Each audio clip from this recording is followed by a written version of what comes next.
Bien, hoy 6 de junio del presente año estamos pues iniciando el capítulo 8 del libro de Daniel, profecía bíblica del Seminario Bíblico Bautista Filadelfia de Comas, en el cono norte de la Gran Lima, capital del Perú.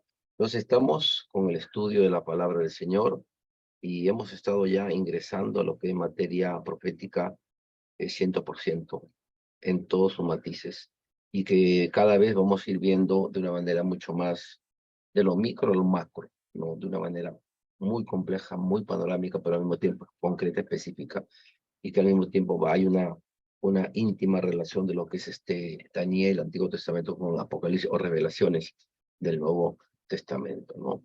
Entonces vamos a aquí. Ujú.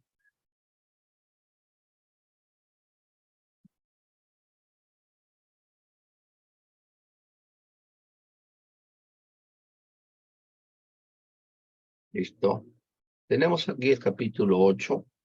Y el capítulo 8, si ustedes pues han leído, es interesante porque aquí la palabra del Señor, permítame un momentito, en el capítulo 8,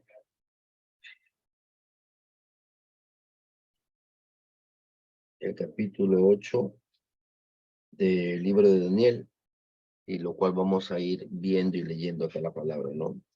Este es un capítulo también de por sí es bastante especial porque nos va avanzando una temática que empieza desde el capítulo 7, ¿no? Desde el capítulo 7 del libro de Daniel. Entonces, acá dice la palabra: en el año tercero del reinado del rey Belsasar me apareció una visión a mí, Daniel, después de aquella que me había aparecido antes. Vi en visión y cuando la vi, yo estaba en Susa, que es la capital del reino, en la provincia de Elam. Vi pues visión estando junto al río Ulai. Alcé los ojos y miré, y aquí un carnero que estaba delante del río y tenía dos cuernos. Y aunque los cuernos eran altos, uno era más alto que el otro. Y el más alto creció después. Vi que el carnero hería con los cuernos al poniente, al norte, del sur, y que ninguna bestia podía parar delante de él, ni había quien escapase de su poder, y hacía conforme a su voluntad y se engrandecía. Eh, Algo que estábamos observando y viendo, pero un ratito voy a ver aquí mi copia que se me ha caído.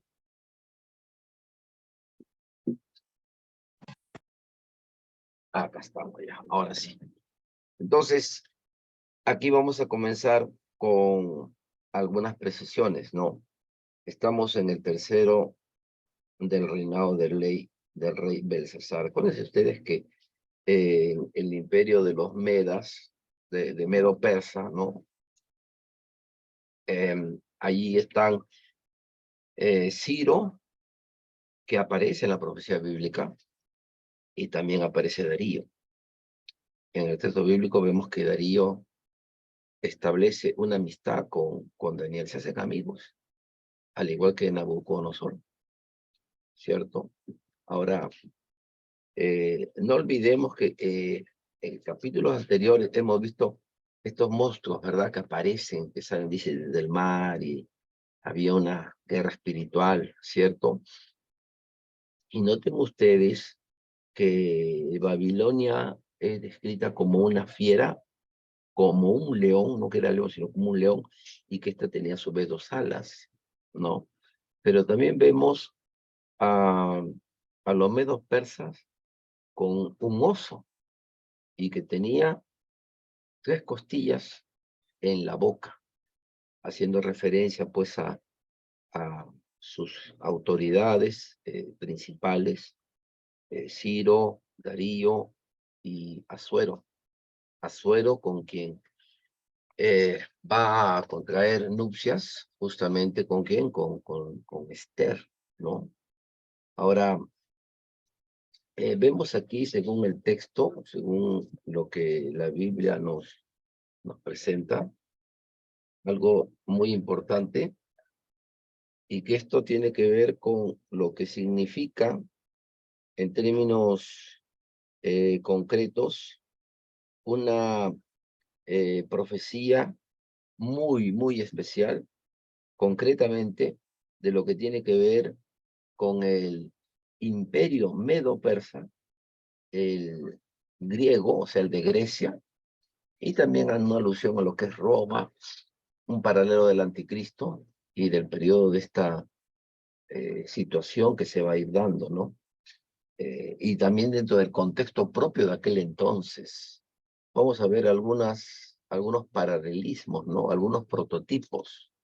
Cuando hablamos de prototipos, hablamos de personajes que tienen ciertos matices o características que anteceden dentro del contexto, dentro del espacio y del tiempo. Por ejemplo, en Josué, Yoshua, vemos el prototipo de Jesús. En el Antiguo Testamento, inclusive vemos en ese mismo libro a al Cristo preencarnado cuando se presenta ante Josué y le dice que él venía como el príncipe del ejército de Israel. Entonces ahí vemos a un Jesús preencarnado. Pero por otro lado, Josué es un prototipo de Cristo porque él viene a tomar la posta de Moisés, ¿verdad? De llegarles a la tierra prometida y de darles la heredad. Y la Biblia nos dice en el Nuevo Testamento, en el libro de Hechos, que en Cristo hemos recibido una herencia entre los santificados. Entonces vemos ciertos paralelismos que de alguna forma nos hacen ver que la Biblia es un todo perfectamente enlazado, perfectamente enlazado. No hay nada que esté al azar.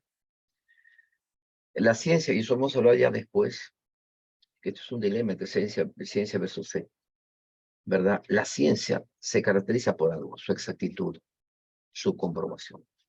Para que haya una teoría científica, se dice que tiene que replicarse por lo menos, en 6 a 8 laboratorios del planeta. Es decir, que este mismo fenómeno se dé aquí, se dé en la China, se dé en Hong Kong, se dé en México, se dé en Alemania, en África. Ese es un principio, la comprobación, la exactitud, ¿cierto? Eso es ciencia. La ciencia es o es blanco o es rojo, es rectangular o es circular. ¿Fue ayer, es hoy o será mañana? Entonces, la Biblia nos presenta acontecimientos proféticos en el Kairos de Dios, o en el Kairos de Dios, es decir, el tiempo perfecto. Ni un segundo más, ni un minuto menos. Todo en el reloj de Dios es preciso, es exacto, porque Dios es el perfecto. Él es el regente del tiempo, es anciano de días. Él es el soberano que rompe el espacio y el tiempo, porque es eterno. Entonces, en la escritura nos vamos a dar cuenta, cuando estamos hablando de estos textos, dice que apareció una visión a mí que me había aparecido antes. En esa visión, verso 2 dice, cuando yo lo vi estaba en Susa. Susa viene a ser la capital del imperio medo-persa. Recuerden ustedes que en el periodo de los medo-persas, la capital va a ser llevada a esta ciudad llamada Susa.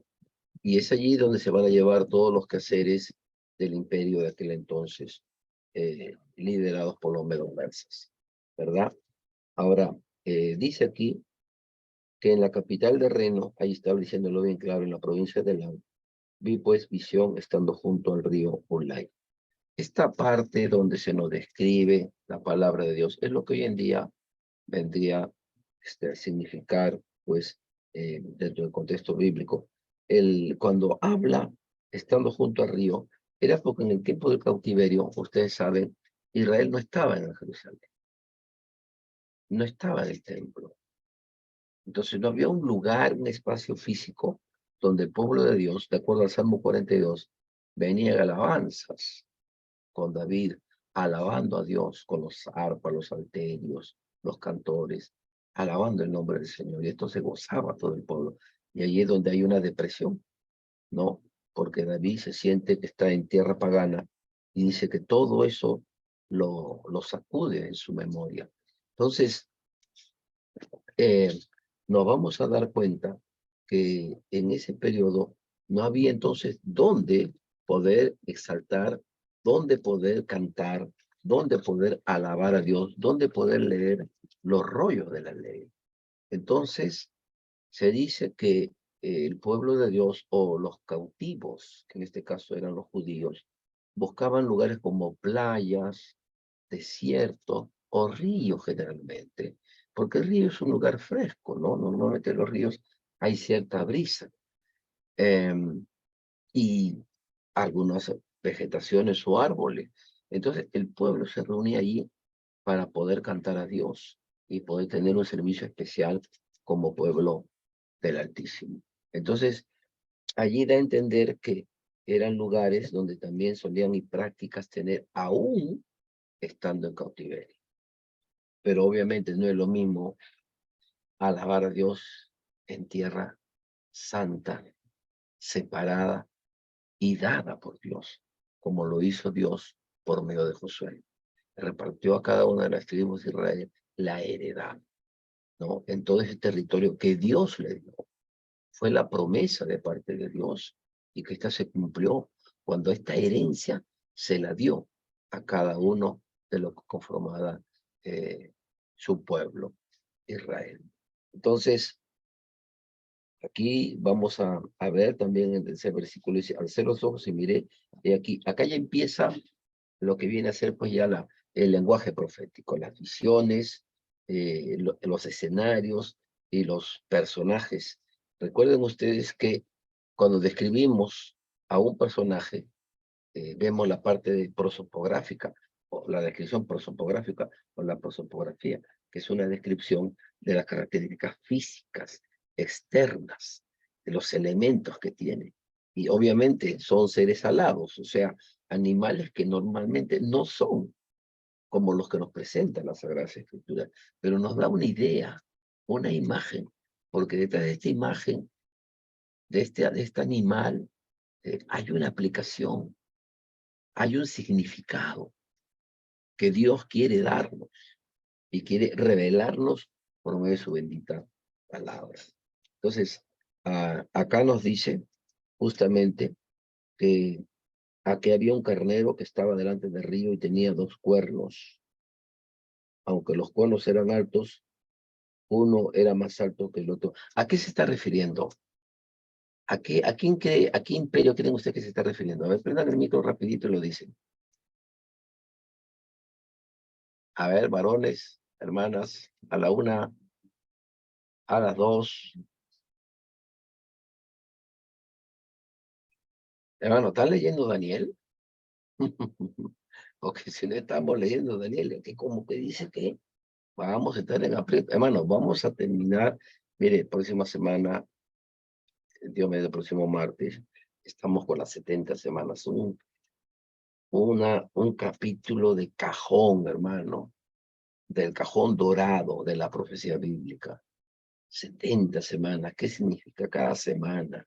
¿Qué relación tiene con el kairos de Dios, con el arrebatamiento, con el rapto, con la boda del Cordero, con el tribunal de Cristo? Y aquí en la tierra, pues, la tribulación y la gran tribulación, la segunda venida de Cristo, Og, Magog, Armagedón.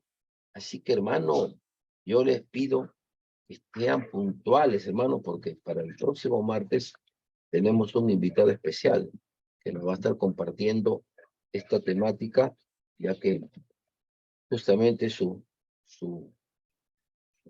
estudio, su fortaleza, su punto fuerte en la enseñanza bíblica es profecía. Entonces, vamos a tener que preparar lápiz y papel y tomar apuntes, pero desde ya tenemos que leer, pues, porque si no leemos vamos a estar en aprietos, ¿no? A ver, ¿quién me dice, hermanos, entonces? A ver, ¿quién prende su micro y dice, aquí se refiere cuando dice un carnero, pero que eh, el carnero dice que tenía dos cuernos, eran altos, prominentes, ¿verdad? Pero la Biblia dice que uno era más prominente que el que estaba al lado, ¿no? y que dice, ninguna bestia podía parar delante de él, ni había quien escapase de su poder, y hacía conforme a su voluntad, y se engrandecía. ¿Mm? Hasta ahí vemos la aparición de esta primera eh, ser alado que nos presenta la palabra de Dios. Pero, a ver, ¿quién puede decir? Pastor, buenas noches, ¿me escucha? Sí, sí, perfecto, Pastor, adelante. el que tiene dos cuernos representa al imperio medo-persa. Dice que tenía un cuerno un poco más alto y el otro menos, Sí, ¿verdad? ¿Por qué? el menor, según la historia, el imperio medo-persa se fusionan dos pueblos. El Mm, menor era el medo y el persa era el que más predominaba. mm, Y, ujú. y ahí la Biblia dice que aplastaba porque los ejércitos de los medos persas aplastaban por la cantidad de soldados a los pueblos. La ¿Los Biblia- medos o los persas? Los, los persas. Pero Ya. lo que pasa, pastor, que el medo es la familia aristocrática y el persa es era el rey en sí. Pero Mm. eran dos reinas en una sola. Como si usted se va a la historia, tiempo que Perú se unió con Bolivia. Era la Confederación Perú-Bolivia. Algo así era así, pero más se conocía a los persas. Sí, esa es una posición que se presenta, pero en la Biblia vamos a darnos cuenta que por un lado Darío, que por otro lado Ciro. Ahora, unen fuerza. ¿Cómo se nos presenta en los capítulos anteriores con qué animal al imperio medo-persa? El oso. ¿Solamente el oso? Y la estatua de Nabucodonosor. No, no, no, del oso, del oso. Del oso, de la especie de leopardo con cuatro cabezas, con cuatro alas, ¿verdad? Luego vemos al león con dos alas, y luego vemos a la bestia, la más terrible, la más fea, ¿no? Un dragón, ¿no? Claro, Pero a los medos persas, ¿cómo se presenta? Como un oso, sí, oso. Ujú. ¿no? Y tres costillas. Gracias, varón, gracias. Entonces, pero si volvemos al texto donde aparece, dice que esta figura de oso tenía una característica, que caminaba como una especie de estar rengueando, es decir, así, como que tuviera un hombro más alto que el otro, ¿verdad? Entonces, así más o menos era su postura del oso, caminaba, caminaba. Ahora, porque justamente vamos a ver allí que lo que era entre los medas y los persas. Ahí vemos a Ciro y vemos a Darío, pero entre ambos vamos a ver una característica, ¿no? Ahora, cuando nos vamos a dar cuenta aquí, la palabra de Dios, vamos a tomar en cuenta a lo que dice Isaías. Vamos rapidito, por favor, Isaías 45. Isaías 45. A ver, a ver, a ver, a ver. Vamos rapidito. ¿Lo tienen ustedes? Isaías 45.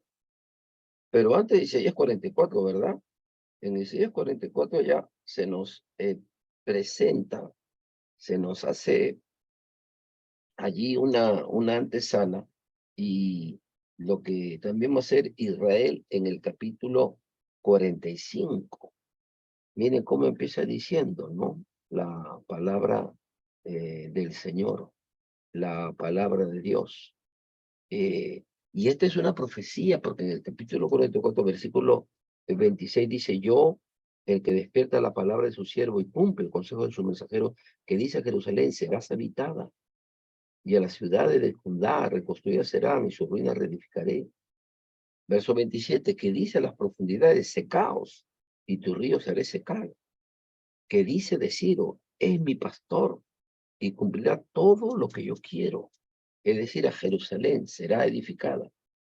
Ciro, sí, Ciro, persas, eh, van a darle fueron muy condescendientes con los judíos. No solamente ordenan el primer retorno del cautiverio, sino que además les brindan hombres, soldados para cuidarlos y también ayudan para poder construir. O sea, esto pone Dios en el corazón de los medos persas. Ahora, ¿se pueden imaginar ustedes que Ciro, siendo un hombre pagano, lea la profecía bíblica, la profecía que hablaba que algún día él iba a dejar a su pueblo, al pueblo de Dios, para regresar a Jerusalén? ¿Cómo ustedes creen que Ciro se habrá sentido, no? Habrá tenido que reconocer a Dios, ¿no? Por un lado, pero también por otro lado, Darío. Ahora, mire lo que dice el verso 1, 45:1, dice, así dice Jehová a su ungido, a Ciro, al cual tomé yo por su mano derecha para sujetar naciones delante de él y desatar lomos de reyes. Es decir, aquí pues vemos básicamente la profecía que nos habla que Dios iba a levantar a este nuevo imperio para poder derrotar a todo lo que fue el imperio babilónico.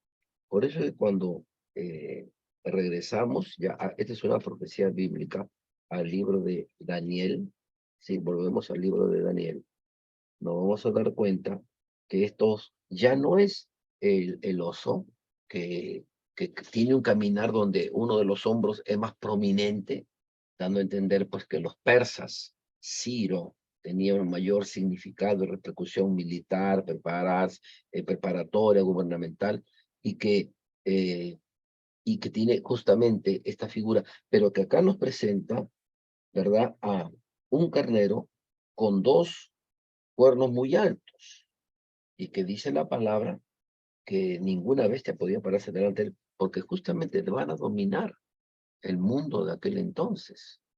Europa, por el lado sur, Egipto, la India, mire todo, cuán vasto territorio van a tener ellos. Entonces, acá aparece, ¿verdad? Como dice el versículo 6, mire, yo consideraba ella aquí un macho cabrío. Ahora, no presenta en el versículo 5 a otro ser, es el macho cabrío. Venía del lado del poniente sobre la faz de toda la tierra, sin tocar tierra, ya que el macho cabrío tenía un cuerno notable entre sus ojos. Versículo 6, y vino hasta el carnero de dos cuernos que yo había visto, o sea, hasta los medos persas, en la ribera del río, corrió contra él con la furia de su fuerza, y lo vi que llegó junto al carnero, y se levantó contra él, y lo hirió, y le quebró sus dos cuernos. Y el carnero no tenía fuerzas para pararse delante de él. Lo derribó, por tanto, en tierra, lo pisoteó, y no hubo quien librase al carnero de su poder. O sea, ¿al poder de qué? Del macho cabrío, ¿no? Entonces, acá vemos, ¿no? Esta imagen donde vemos acá, está viendo la visión, ¿no? El profeta, ¿verdad? Tiene acá los dos cuernos, ¿cierto? Pero uno más prominente, acá está como, se parecen casi iguales, pero en realidad era uno más grande, por lo mismo que era lo que estamos compartiendo, ¿no? En cuanto a Ciro, una mayor relevancia, ¿verdad? Dentro de lo que era el imperio de los medos persas. Y aquí, en cambio, el macho cabrío con un cuerno muy, muy prominente, como acá vemos en la palabra de Dios. Entonces, cuando nos presenta pues estos dos cuernos, se está refiriendo a los dos poderes, de Media, a Darío, y los persas, básicamente los persas, con Ciro. Estos dos poderes que al mismo tiempo van a sucumbir, ¿verdad? Van a sucumbir contra este macho cabrío. Y este macho cabrío ya no es esta especie de fiera o como de leopardo, una fiera con cuatro cabezas y que cada cabeza tiene un ala, ¿cierto? Y que aquí nos va a presentar a un macho cabrío que viene con tal fuerza que lo deja knockout. Lo deja así, literalmente knockout, fuera de combate. Es porque se está refiriendo ¿a qué? Macho cabrío, al imperio griego. Este cuerno representa ¿a quién? A Alejandro Magno, ¿no? Con una capacidad, una inteligencia, ¿verdad? Un estratega, un guerrero, un combatiente, un militar de armas tomar, con una inteligencia y un liderazgo para estar al frente de miles y miles de hombres, ¿no? Que literalmente es así, derrotan a los medos persas. Ahora, es interesante porque Asuero estaba pensando también, estaba planificando derrotar a los griegos, solo que aquí se le adelantó el macho cabrío, ¿no? Porque sabían ya que los griegos se estaban levantando como una seria amenaza al imperio medo-persa, sin imaginarse de pronto que la tortilla se iba a voltear, iban a sucumbir por los griegos, ¿no? Y vemos aquí en la palabra de Dios, ¿verdad? Dice que lo pisoteó, no hubo quien lo defendiera, lo ayudara, y el macho cabrío se engrandeció sobremanera, pero estando en su mayor fuerza, miren, en el verso 8, estando en su mayor fuerza, o sea, en su apogeo, Alejandro Magno, desde los 20 años, tuvo una carrera meteórica en el campo militar. 20 años, hermano, 20 años, hasta los 32, que muere increíblemente a los 32, donde está la plenitud de la existencia del ser humano. 32 años está en la plenitud de la parte cognitiva, física, intelectual, ¿sí? Y muere. Y acá dice, pero estando en su mayor fuerza, aquel gran cuerno fue quebrado. Muere Alejandro Magno a los 32 años, o por fiebre o por envenenamiento, no se sabe. Y en su lugar salieron, dice, 4 cuernos notables. ¿A qué se refieren esos 4 cuernos notables? A ver, las hermanas. Puede ser la hermana Gigi, puede ser allí la señorita Camila. ¿Quién más? A ver, ¿quién? ¿A quién se refiere esos 4 cuernos? Dice, hacia los 4 vientos del cielo. Y de uno de ellos salió un cuerno pequeño que creció mucho al sur y al oriente y hacia la tierra gloriosa. ¿Mm? ¿A quién se refirió? Nada. A los ¿Cómo, cuatro cómo? generales. A los 4 generales. Ajá, muy bien. Ahí tenemos a Ptolomeo, que se va a establecer en la parte. Gracias, hermana. Puede apagar el micrófono. Gracias. A Ptolomeo, que se establece básicamente en Egipto, ¿no? Al sur. Eleuco, lo que viene a ser Asiria, Babilonia. Antígono, Persia, el Asia Menor, ¿verdad? Y el otro general que básicamente se va a establecer en Macedonia. Ahora, estos 4 generales, quienes de casi después de aproximadamente una década, va a sucumbir el imperio griego, ¿no? Va a sucumbir, van a ser derrotados también, porque justamente se dividen el poder cada uno de estos reyes. Y aquí aparece una cosa interesante, miren en el versículo 9, y uno de ellos, dice, y uno de ellos salió un cuerno pequeño, que creció mucho al sur, ¿y qué más? Y al oriente, ¿verdad? Ahí dice así la palabra del Señor. ¿Y qué más? Y dice, hacia la tierra gloriosa, y se engrandeció hasta el ejército del cielo, y parte del ejército de las estrellas echó por tierra y las pisoteó. Acá hay un tanto de simbología, o sea, de sentido figurado, ¿no? Es muy diferente al sentido textual o literal que sí aparece en Apocalipsis, por ejemplo, cuando uno de los juicios es que las estrellas de los cielos van a caer, y literalmente va a ser eso, literalmente va a ser eso.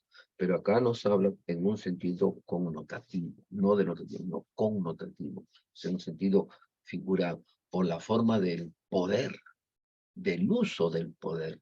Y aquí vamos a tomar como referencia Mateo 24, ¿verdad? En Mateo 24:15 se nos habla de la tierra gloriosa. La tierra gloriosa, ¿no? Y interesante porque en este versículo 9 nos habla, este pueblo pequeño creció, ¿verdad? Y se engrandeció, ¿sí? Miles de hombres, y este reino Seleucida se le llama, se le denomina Seleucida, Seleucida, y que va a estar liderada por un personaje que realmente se ensañó contra los judíos. Nabucodonosor, que ya no le llegó ni a los talones a este tipo de crueldad, de maldad, contra la heredad, el pueblo de Dios. Y aquí nos está refiriendo a que hace su aparición, tristemente, personaje llamado Antíoco Epífanes. Antíoco Epífanes. Epífanes se nos dice que fue un Hitler en este periodo.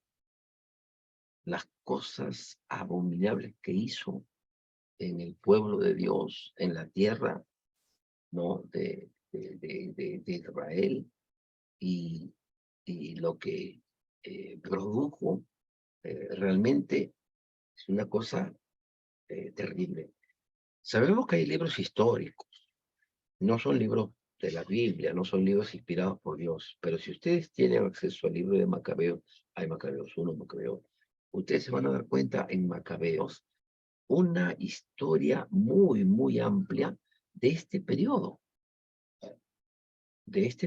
porque como libro histórico nos ayuda a clarificar hechos, acontecimientos que se dieron en su momento, ¿no? Por ejemplo, nos presenta la palabra de Dios en el libro de Judas a Enoc. ¿Existe el libro de Enoc? Sí, existe el libro de Enoc. ¿Es de inspiración divina? No.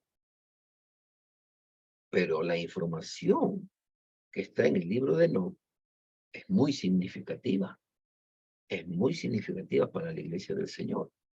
¿Se da cuenta?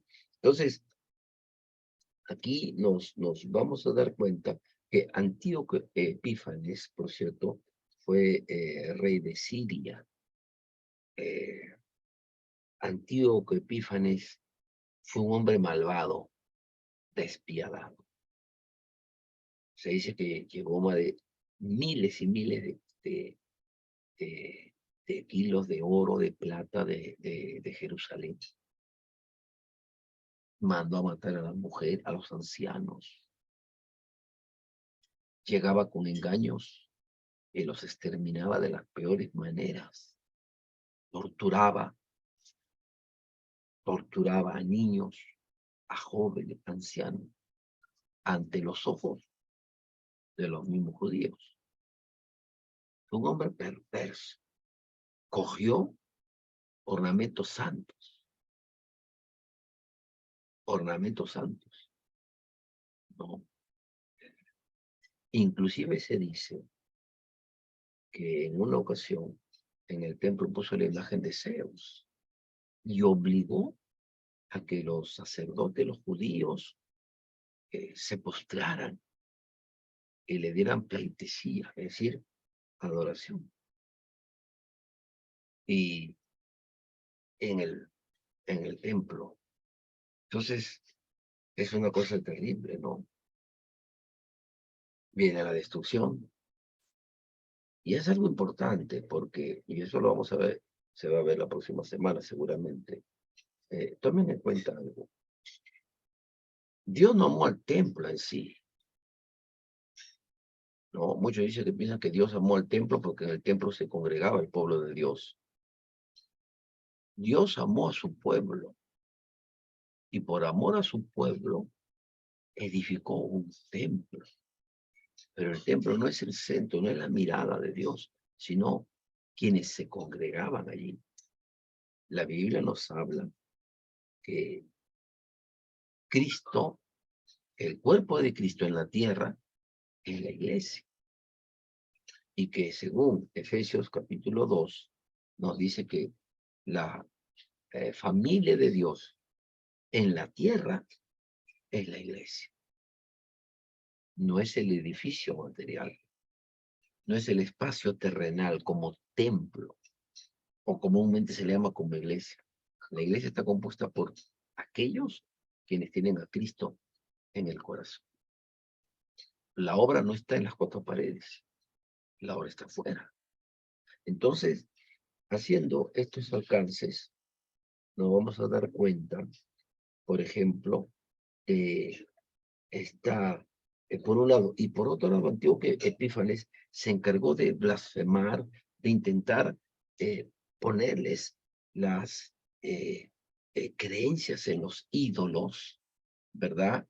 Y engañar a los judíos, confundir a los judíos, apartarlos, prohibió el Shabbat, prohibió, suspendió las fiestas judías. Él lo prohibió. Exterminó a aquellos sacerdotes quienes querían guardar la ley y rendir culto a Dios. Obligó a muchos de los judíos en ofrecer sacrificios a ídolos paganos. Mira hasta dónde llegó su blasfemia, su crueldad, su insanía de este tipo llamado Antíoco Epífanes. Entonces, acá vamos a ir viendo que al mismo tiempo ya se nos presenta la profecía. En el versículo 14 dice 2300 tardes y mañanas, luego el santuario será purificado. Acá nos presenta la palabra de Dios, lo que en un momento va a ser esta personificación de Antíoco Epífanes como un prototipo de lo que va a ser el falso profeta, lo que va a ser la bestia, y lo que va a ser específicamente el anticristo. Va a simular ser el salvador del mundo.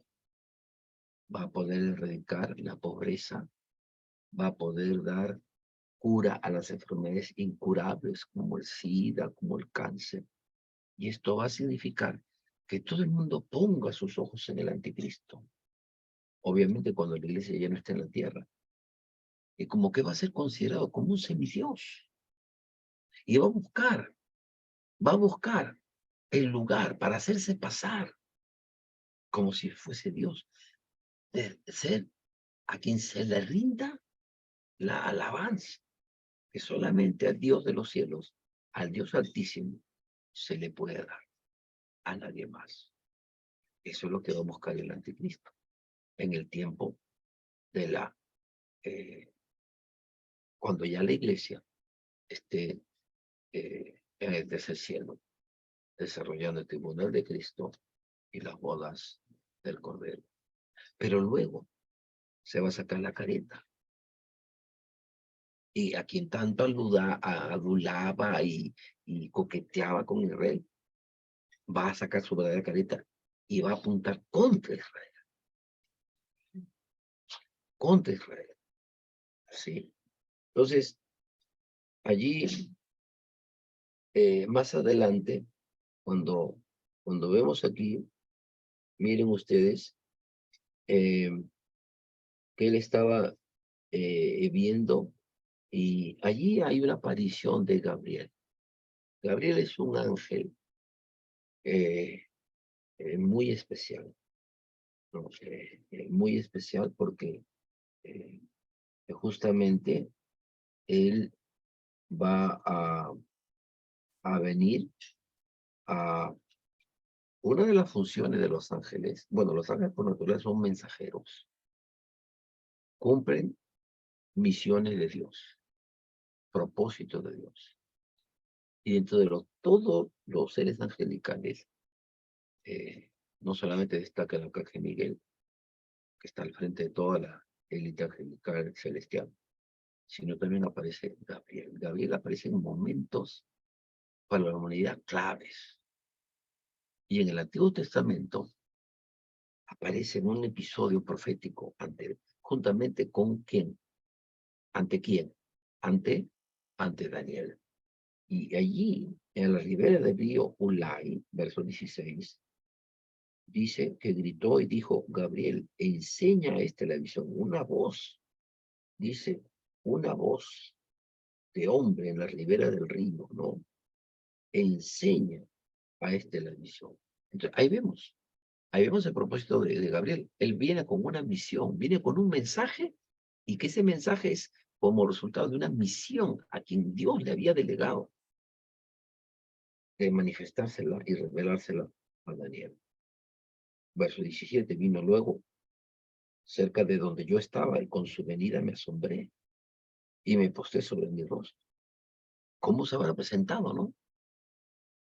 Un ángel, su brillo, su color blanco resplandeciente. Yo creo que ese color, quizás humanamente no lo veamos todavía en este mundo terrenal, porque es un ángel de Dios, es un mensajero de Dios. Y aquí Daniel dice, ¿no?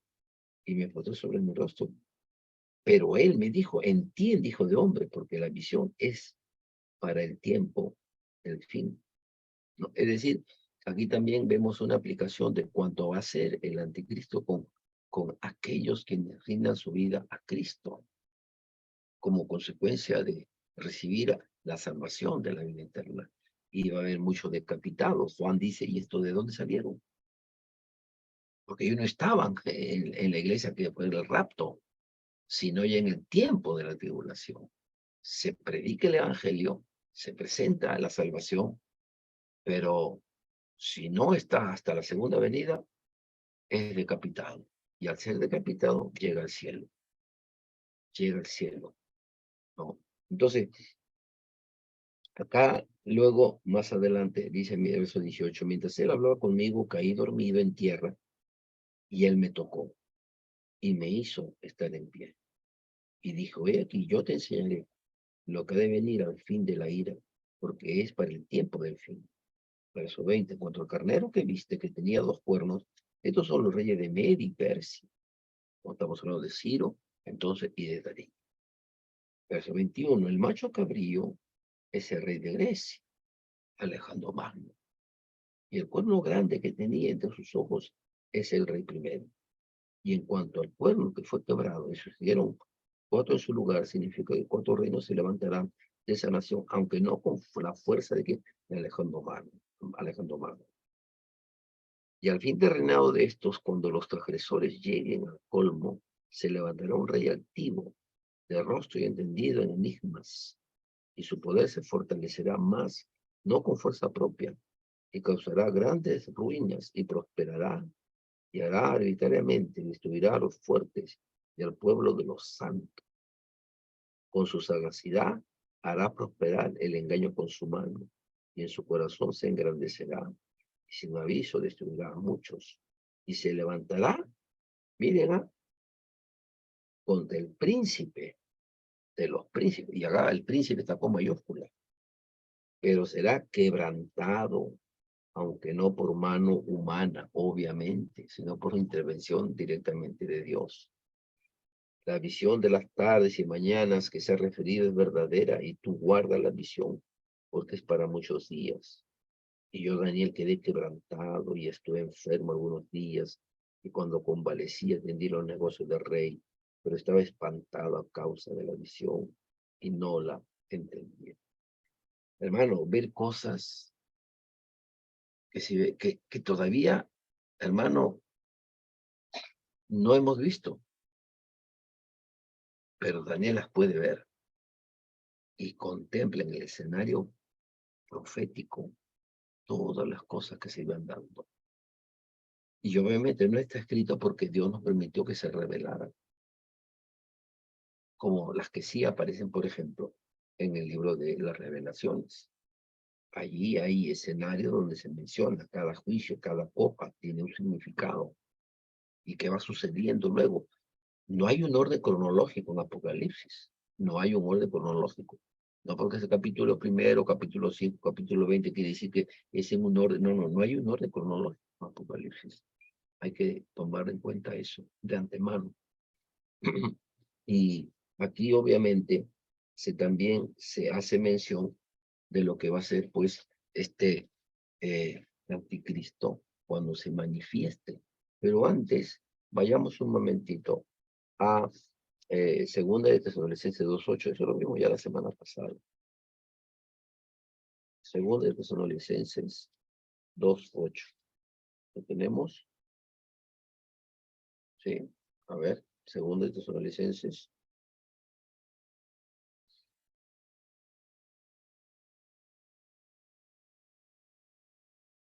Segunda de Tesalonicenses 2:8.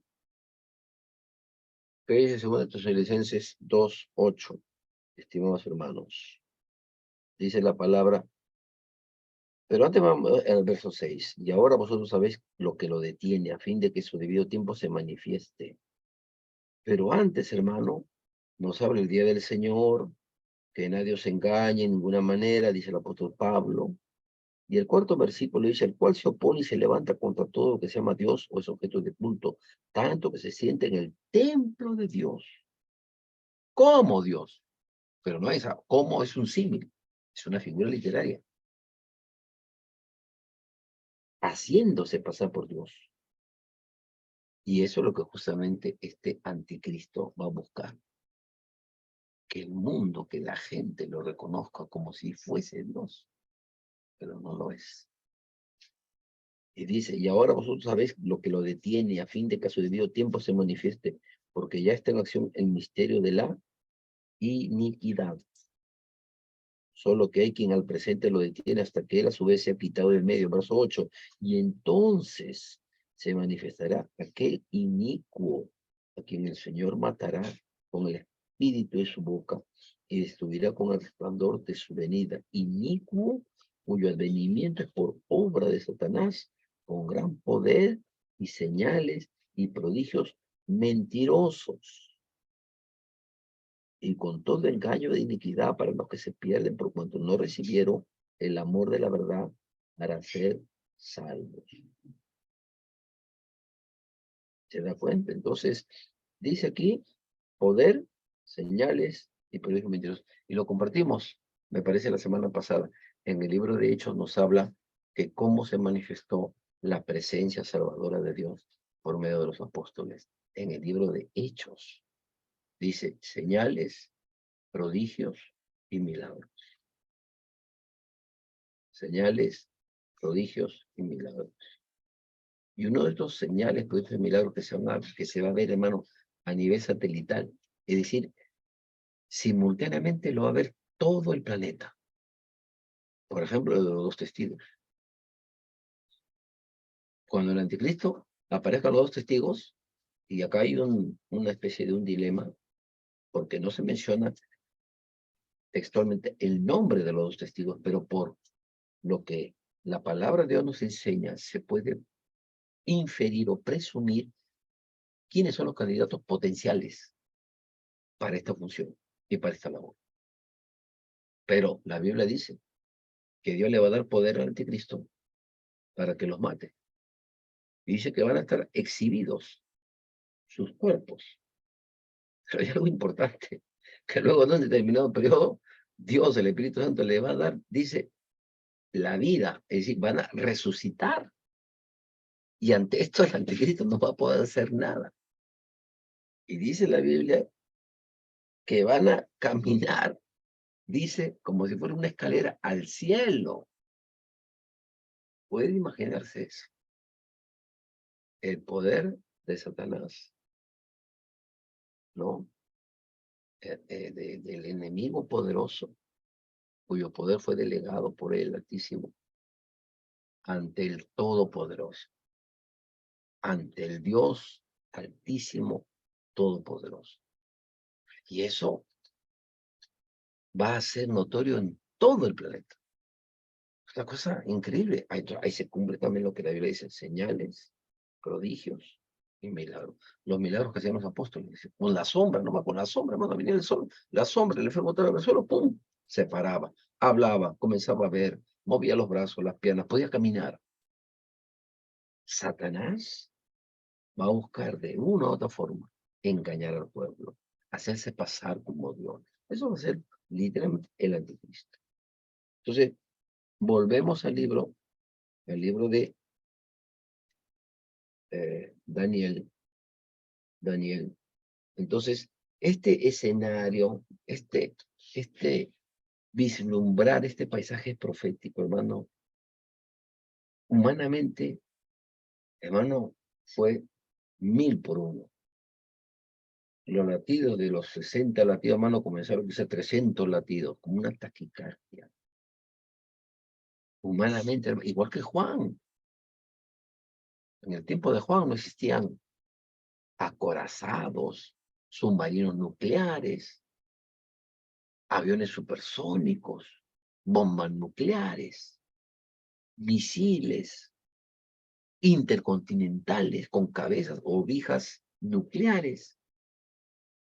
¿Cómo Juan podía describir lo que en su tiempo no existía?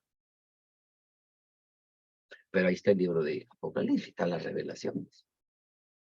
Entonces, allí hay un sentido connotativo, o sea, es un sentido figurado. ¿Qué representa esto? ¿Qué representa aquello? ¿Qué viene? ¿Qué se da a entender? Como lo que estamos viendo. Y eso, pues, emocionalmente, a Daniel lo traspasó. No, fue una impresión muy fuerte para él, hablando en términos humanos. Y pienso personalmente que Dios envió a Gabriel no solamente para revelar, darle la revelación, el entendimiento, sino también para poder explicarle, para poder decirle lo que él había visto, lo que Dios le había permitido, y con qué propósito, cuándo se daría y en qué circunstancias se darían tales acontecimientos o eventos proféticamente hablando, en todo el sentido de la palabra. Luego se recuperó, ¿verdad? Se recuperó y volvió a su posición de gobernante, ¿verdad? Pero él dice, no, estaba espantado, o sea, estaba afectado emocionalmente, hasta que Dios le fue dando el entendimiento. De manera que nos vamos a dar cuenta que en el capítulo 9 hay una oración, la intercesión de Daniel, y vemos acá las 70 semanas, versículo 24, ¿verdad? Capítulo 9, pero también vemos a Elías, perdón, a Elías no, a Daniel, vemos a Gabriel, en la que él está orando, él está intercediendo y está pidiendo perdón por su pueblo, ¿no? Por el pueblo de Dios, ¿cierto? Entonces, aquí lo vemos nuevamente al ángel Gabriel. Gabriel va a darle el entendimiento, pero al mismo tiempo vemos aquí una situación muy importante, porque Dios le envía, ¿verdad? Dios le envía para que le revelara todo el sentido y significado de las 70 semanas proféticas. ¿Sí? Entonces, y eso es lo que va a hacer Gabriel, justamente ¿con quién? Con Daniel, ¿no? Con Daniel. Entonces, allí hay una connotación en la que Dios le manifiesta, Dios le revela, y esta es una situación muy importante, ¿sí? Esas famosas 70 semanas que Dios le va a manifestar, y que justamente este próximo martes, si Dios lo permite, vamos a estar viendo, ¿no? Y que también en el siguiente capítulo, ¿no? Se va a manifestar una lucha espiritual enorme, tremenda, impactante, ¿no? De modo que que se le va a decir a Daniel, ¿no? Que el príncipe de Persia se le opuso por 21 días. Y Miguel, pues es el arcángel, pues el guerrero, ¿no? ¿Con qué espadas? ¿Cuál será esa armadura concretamente de Miguel? Vino, acudió a darle una mano a Elías, una batalla espiritual, hermano, de 21 días. 21 días. Estamos hablando prácticamente 3 semanas. Y Dios ya había respondido a la oración. Y le dice, no, estaba viniendo para darte la respuesta a la revelación, pero en el camino se puso una potestad del enemigo, una guerra espiritual, ¿no? Entonces, hermano, eso también debemos tenerlo en cuenta, ¿no? La oración, la intercesión, especialmente en estos tiempos ya preapocalípticos que tenemos, y tener cuidado con lo que dice Apocalipsis, segundo capítulo, el mensaje de las 7 iglesias. Y recuerden ustedes que no es el último mensaje, porque las 7 iglesias no es que una fue más espiritual, la otra fue menos espiritual, la primera fue más importante y la última menos. No, no, no, no, no, no, no. No hay que desmerecer a ninguna de ellas, pero sí tomar lo que sí pasó con la Odisea. Y la Odisea representa a la iglesia tibia, al cristiano tibio, ¿no? Y eso tenemos que tenerlo presente. En estos tiempos principalmente, cuando ya la iglesia no predica el evangelio, cuando la iglesia no tiene una pasión por las almas perdidas. Entonces, oremos por los pastores, ¿no? A veces uno dice que es un buen pastor, un buen predicador, un buen líder, amén por eso, pero que no pierda pasión por las almas. Que el pueblo de Dios no deje de orar por lo que Pablo dijo, para que el Señor abra puertas para la palabra. Uno de esos lugares, hermanos, por el cual debemos orar en este tiempo y por nuestro querido Perú y Latinoamérica, ¿sabe cuál es? Un campo misionero. A ver quién me lo dice rapidito. ¿Quién? Son las universidades. De 10 profesores universitarios, tal vez ninguno, ni uno solo, sea cristiano. De los 10, 11 sean globalistas, sean progénero, sean pro aborto.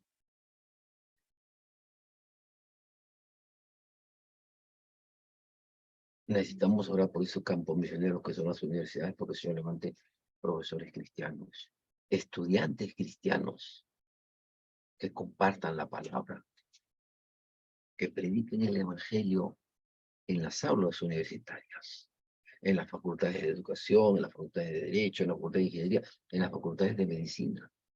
Vemos a chicos muy talentosos en las iglesias, universitarios, pero en las aulas, en la universidad, ¿quién sabe que son cristianos? ¿Cuántos de ellos están predicando el evangelio? O compartiendo su fe en las clases, en las aulas, en las exposiciones, o polemizando con los profesores universitarios, como buenos apologetas. No vemos eso hoy en día. Yo sinceramente no veo, y digo, hermano, refiriéndome a iglesias bautistas, hermanos de la alianza, hermanos de tal.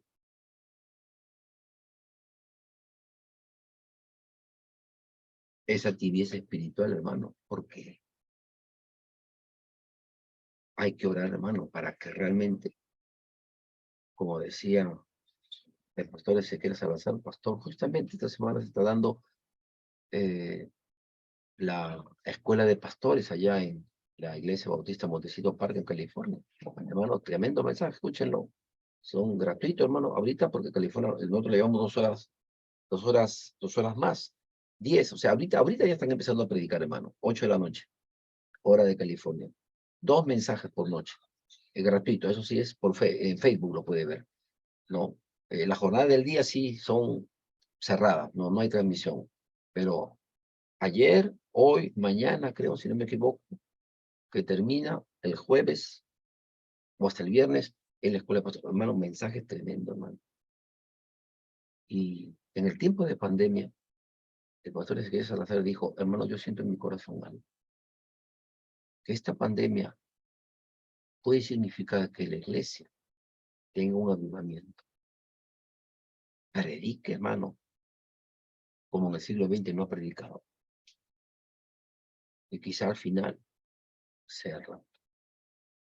No sabemos si esta será la primera o la última pandemia. Pero esta pandemia significó, hermano, para que la iglesia empiece a predicar usando el Internet, usando las redes sociales, usando el Zoom, usando otras plataformas virtuales. Antes de la pandemia, ¿de qué forma la iglesia tenía un espacio en el Internet, en las redes? Casi nada. Para muchos pastores esto fue un chocante, ¿no? Transmitir, y hermano, o algunos contrataban cómo hacer la transmisión y cómo es esto. Pero el evangelio, hermano, comenzó a predicarse. El evangelio comenzó a llegar a lugares menos pensados. Qué tremendo es esto, ¿no? Que Dios permita que haya en nuestro corazón realmente esa pasión por las almas. En Apocalipsis se nos habla, hermano, del evangelio. Y Juan dice, y vi a un ángel por los aires llevando el evangelio. Bueno, en primer lugar, el evangelio no se lleva por los aires, pero ahí hay uno de los varios significados, que en medio de la ira justa de Dios, en medio de los juicios divinos, aún la misericordia de Dios se seguirá manifestando. Aun cuando yo no esté en la iglesia, la misericordia de Dios se va manifestando con la salvación del bendito evangelio. ¿Cómo lo ven? Bueno, hermanos, para el próximo sábado, perdón, para el próximo martes, vamos a estar viendo las 70 semanas. Y para eso estoy invitando a mi hijo, Andrés Junior. Él ya es egresado del seminario y pues él ya enseña por varios años profecía bíblica, ¿no? Doy gracias por él. Dios le ha dado un talento enorme, conocimiento para compartir la palabra en términos de escatología o profecía bíblica. Y le he pedido porque para muy ocupado, es músico, enseña la palabra y pues ha separado su agenda para que el próximo martes pueda compartir exclusivamente para ustedes las 70 semanas. Si hago un material, yo lo voy a poner en el grupo de la clase para que lo vayan examinando según las indicaciones del ponente invitado para esta fecha. Así que les encarezco que vengan, hermano, temprano, que ingresen a la hora, y yo voy a poner también este aviso para que de esa manera, hermanos, puedan estar y formular también preguntas que ustedes crean conveniente para aquello que es uno de los temas de cajón de profecía bíblica, las 70 semanas.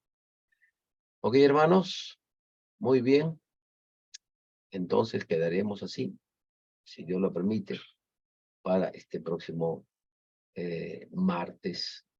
Si Dios lo permite, será pues martes 13 de junio. ¿Ok?